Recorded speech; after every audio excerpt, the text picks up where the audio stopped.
Vous écoutez Radio Lomé, il est 12h30.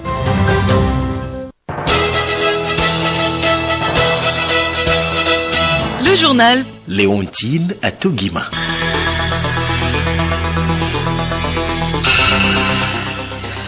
Mesdames et messieurs, bonjour. Au sommaire de cette grande édition, la ministre Kayi Mivedor œuvre pour l'investissement des entreprises françaises au Togo. Elle a dirigé ce matin à Lomé une conférence en ligne avec les chefs d'entreprise du MEDEF.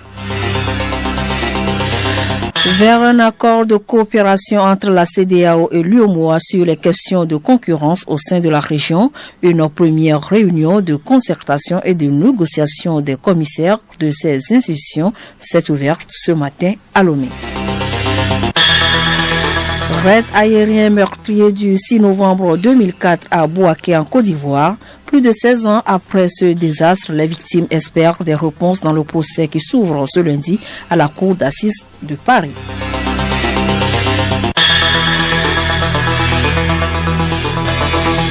radiolomé.tg.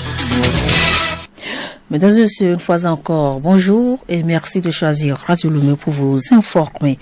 La première réunion de négociation entre la commission de la CEDEAO, l'autorité régionale de la concurrence de la CEDEAO ARCC et la commission de l'UEMOA sur le projet d'accord de coopération dans le cadre de l'application des règles de concurrence a démarré ses travaux ce matin à Lomé. Les détails avec Bénédicte Kanda. La rencontre de Lomé permettra de définir les mécanismes de coopération nécessaires pour lever les risques de contrariété dans le processus de prise de décision en matière de concurrence en Afrique de l'Ouest.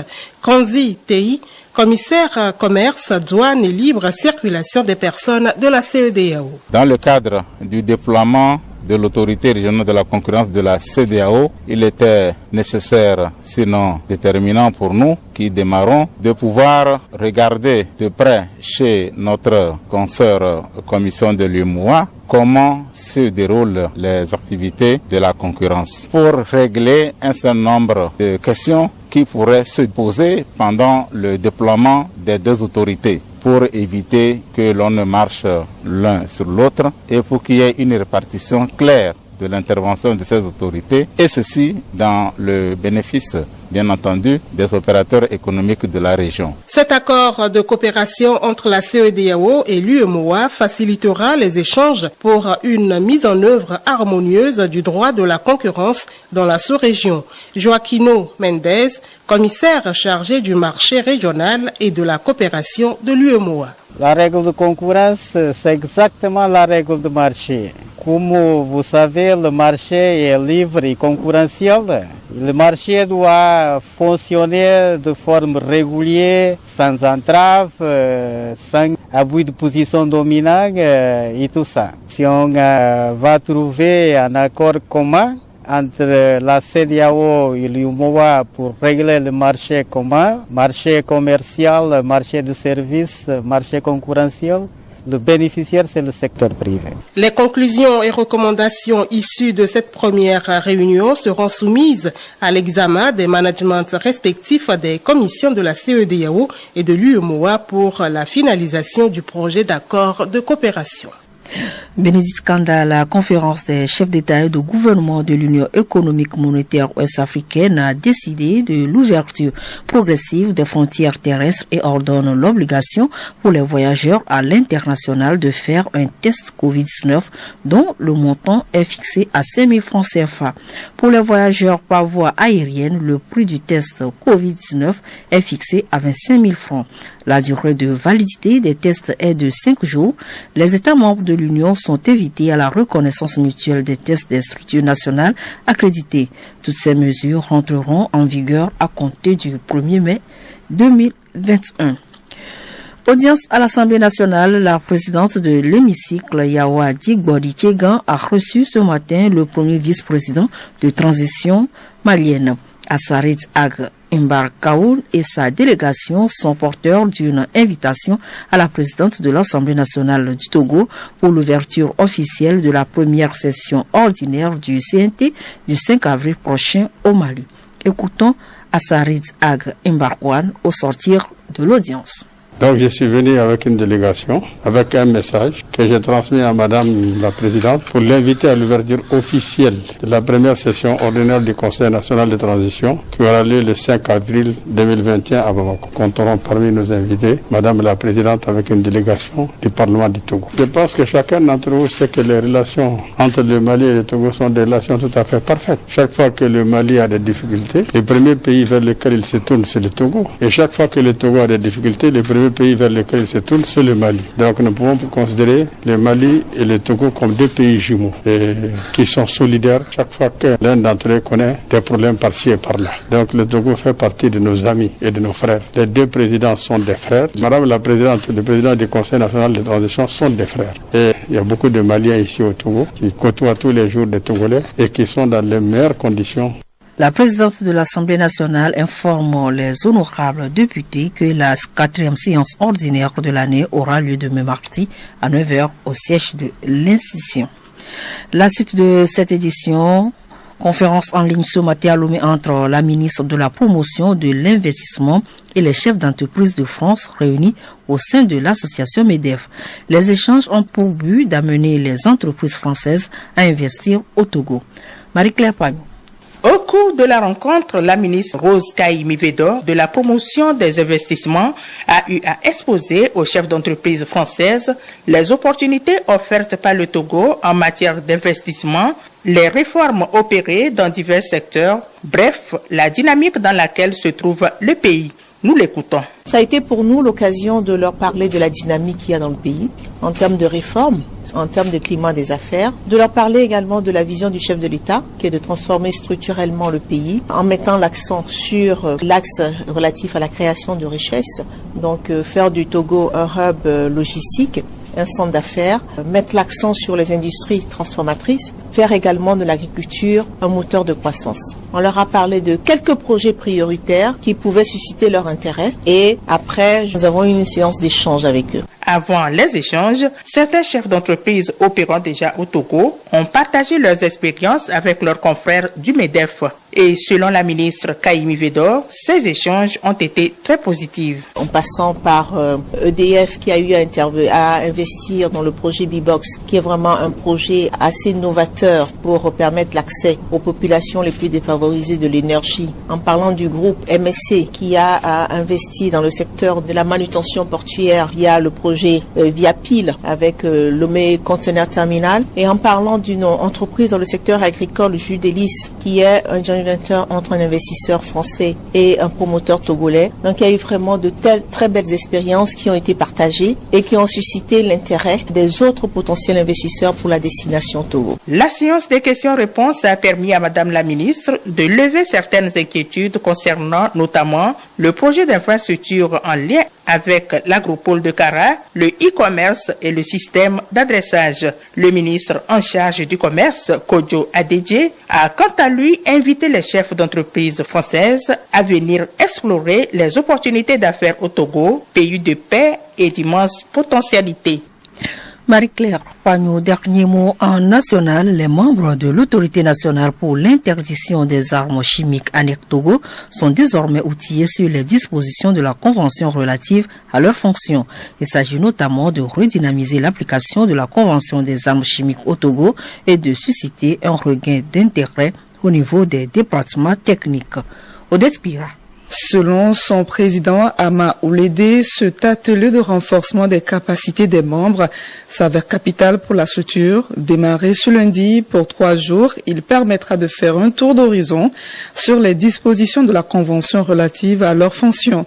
Monsieur Ama Oulédé. Il est normal que toutes les actions qui doivent être menées dans le cadre de la mise en œuvre de cette convention soient en phase avec les dispositions nationales. Et il est vrai que dans l'application de ces dispositions, il arrive que divers niveaux de compréhension empêchent un certain nombre de membres à appréhender ou à comprendre au mieux cette convention. Et c'est pour cela que cet atelier a été organisé pour que ensemble nous puissions revisiter cette convention et voir quelles sont les directives qui sous-tendent nos textes juridiques. L'ANIAC Togo, dans sa mission, a pour rôle d'assister le gouvernement dans la conception et la mise en œuvre de la politique nationale sur l'intervention des armes chimiques et sur leur destruction. De ces échanges, tous les membres de l'ANIAC Togo auront un même niveau de compréhension de ce que c'est qu'une arme chimique, toujours selon le président de l'ANIAC Togo. Qu'est-ce qui peut être arme chimique? Et c'est ça qu'il va falloir que l'on définisse. Arme chimique, c'est tout produit que l'on pourrait retrouver dans la nature, tout produit chimique abandonné ou tout produit chimique qui pourrait avoir une double action, parce que certains produits chimiques sont destinés à des fins données et que l'humain ou bien les personnes mal intentionnées pourraient utiliser à d'autres fins. Et il va falloir mieux comprendre ce que c'est qu'une arme chimique. La convention l'a bien stipulé et il faudrait que tout un chacun puisse avoir la vraie notion de ces armes chimiques et pouvoir la définir à tout niveau. Notons que cette structure est mise en place au Togo depuis 2015. Le journal Léontine à Togima. Actualité hors du Togo, le Bénin est depuis vendredi dernier en campagne électorale pour la présidentielle du 11 avril. Face au président sortant Patrice Talon, aucun adversaire de poids. Les grandes figures de l'opposition ont été disqualifiées par la Commission électorale nationale autonome et la Cour constitutionnelle. Un scrutin pour lequel Patrice Talon mène malgré tout une campagne très active sur le terrain pour un coup KO. Le 6 novembre 2004, 2 avions ivoiriens bombardaient un camp français de la force Licorne à Bouaké, en Côte d'Ivoire. 9 soldats français et un civil américain sont tués, 38 personnes blessées. Plus de 16 ans après, les victimes s'interrogent toujours sur les raisons de cet attentat et pour quelles raisons la France aurait-elle laissé partir les auteurs présumés de ce raid meurtrier. Le procès qui s'ouvre ce lundi devant la cour d'assises de Paris, sans les accusés, pourra-t-il éclairer leur lanterne? Clarisse Trombité. Les accusés ne seront malheureusement pas présents à ce procès pour les éclaircissements tant attendus par les victimes et leurs proches, car de nombreuses zones d'ombre perdurent dans ce dossier, à commencer par la question centrale qui a ordonné ce bombardement et pourquoi. L'hypothèse d'une erreur de cible est vite écartée par les témoins et les circonstances de l'attaque. Qui aurait donc sciemment ordonné ce raid? Pour les tenants d'une responsabilité ivoirienne, le raid aurait alors dû servir soit à provoquer la rupture avec la France, voire le départ des forces tricolores, soit à masquer les difficultés rencontrées dans l'opération de reconquête. D'un autre point de vue, les autorités françaises auraient caché la vérité. Une haute trahison selon Jean-Paul Rocco, un militaire présent à Bouaké ce jour-là. Il se demande pourquoi la France a laissé fuir les pilotes suspectés d'avoir mené ce raid meurtrier alors qu'elle pouvait les arrêter. Autant de questions qui n'auront peut-être pas de réponse. Les 3 anciens ministres français de la Défense, de l'Intérieur et des Affaires étrangères, censés être présents au procès, ne seront toutefois pas jugés par la Cour de justice de la République, comme l'espèrent certaines victimes. Jour de deuil national à Madagascar, l'ancien président, l'amiral Didier Rachiraka, s'est éteint hier à l'âge de 84 ans. Ses proches indiquent qu'il a succombé à un arrêt cardiaque alors qu'il était hospitalisé depuis mardi pour un contrôle de routine dû à une petite grippe. Les hommages à cette figure emblématique de la vie politique malgache se sont succédés avec au premier rang ceux de l'actuel chef d'État. Écoutez Radio Lomé sur le web sur le www.radiolomé.tg. Chronique juridique, la torture demeure une pratique courante dans plusieurs pays d'Afrique. Pour lutter contre ce phénomène, un groupe d'intervention judiciaire, SOS Torture en Afrique, a été mis en place depuis quelques années. Découvrons-le avec Elena Sabi. Le groupe d'intervention judiciaire SOS Torture en Afrique est composé de 16 avocats africains, dont 3 Togolais. Il a pour rôle de développer des stratégies globales et des bonnes pratiques pour mieux lutter contre la torture en Afrique. Isidore Ngele, responsable des programmes de l'Organisation mondiale contre la torture en Afrique. Ce groupe est d'abord un groupe d'échange, de bonnes pratiques. Donc c'est une plateforme qui permet de mettre autour de la table des avocats qui ont une grande expérience dans plusieurs contextes, dans plusieurs situations sur l'ensemble du territoire. Il y a des avocats qui viennent de Côte d'Ivoire, qui ont travaillé sur la crise post-électorale, donc impliquant de nombreux cas de torture, de mauvais traitements, de violences sexuelles. Des avocats qui ont travaillé sur le contexte on va dire, dictatorial au Tchad, la condamnation de l'ex-président Hissène Habré. Donc on a des avocats venant de ces contextes-là qui vont, avec les autres, qui font face à de nouveaux défis dans leur pays, discuter des stratégies et mécanismes opportuns, contemporains, pour pouvoir répondre à ces défis-là. Le groupe va mener des plaidoyers et des sensibilisations à l'endroit des différents acteurs. L'accent sera particulièrement mis sur la prévention, comme le préconise l'ONU. Ahmed Saloum Diakate, membre du sous-comité de prévention contre la torture. Au niveau de l'ONU, ils ont préféré, au lieu de mettre l'accent sur la répression des bourreaux, ils ont préféré mettre en place des mécanismes qui permettent de prévenir cette torture. En faisant une sensibilisation, en faisant des visites. Quand la torture se passe plus souvent dans un milieu clos, où il n'y a pas de regard, mais avec une visite, un regard extérieur, on a senti que la torture commençait à diminuer. Quand il y a des guerres, les prisonniers de guerre, quand la Croix-Rouge s'est déplacée pour aller dans ces milieux, pour voir les détenus, on voyait que la torture baissait complètement. Ils se sont dit, au lieu d'attendre que les personnes soient torturées, il est préférable d'aller dans ces milieux. Avec ce regard extérieur, certainement, la torture va diminuer. Et rappelons que le groupe d'intervention judiciaire SOS Torture en Afrique a été mis en place par le collectif des associations contre l'impunité au Togo, CACIT, en collaboration avec l'Organisation mondiale contre la torture, OMCT.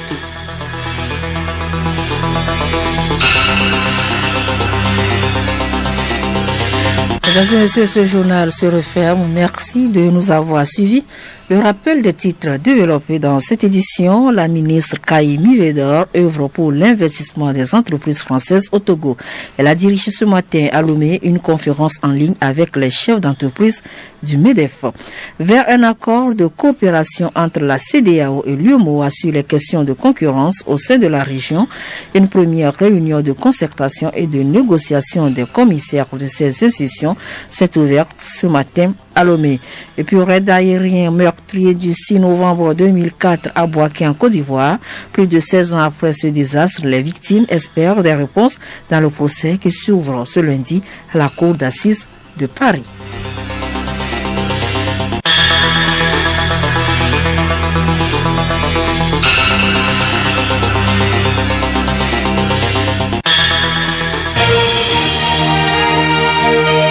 Radio Lomé, boîte postale 434, email radiolomé@radiolomé.tg.